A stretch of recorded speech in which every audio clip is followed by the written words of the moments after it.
creator storefront, this video is for you because I will teach you how it is. So guys, the creator storefront, it's the same like subscription, okay?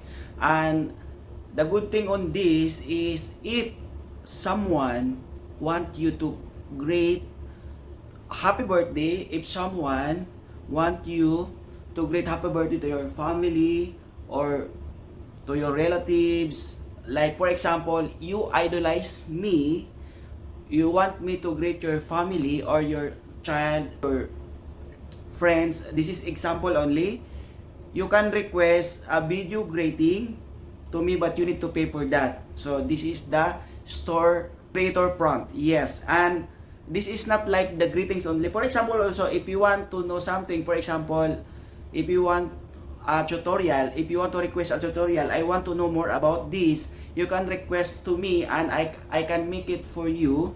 Just simply request, but this is with payment.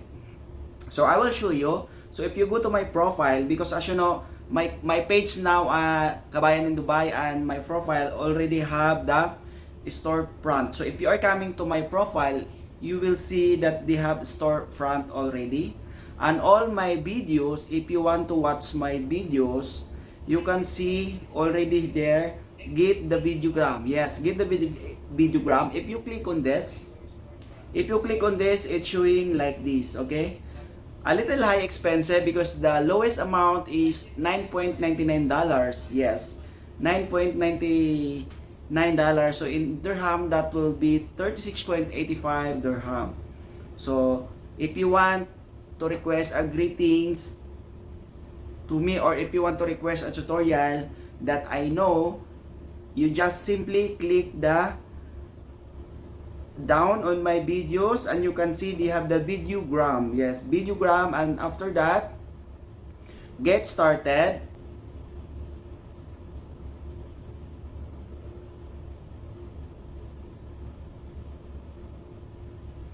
So like birthday greetings and request, you need to pay for 36.85. So like that. So guys, that's example only. That's example, okay? After that guys, I receive the request that you have, so I can make it. So the video are less than 5 minutes. It means 5 minutes and 5 minutes below only. So I can create video 5 minutes below only. So that's it. Then I can upload and you can take the link also. So I will show you guys.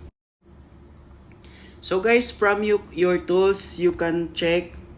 So those people that are requests. So if you have some requests, and if you accept, for example, then you need to create the videos. Okay? Accept the request within 48 hours submission to avoid automatic cancellation. So you need to accept within 48 hours to avoid cancellation. Okay? So guys, this one, it help us to gain more income if someone want to request, okay? This is like subscription as well. So guys, if you like my video, please don't forget to follow, like, and share. Thank you so much and have a nice day.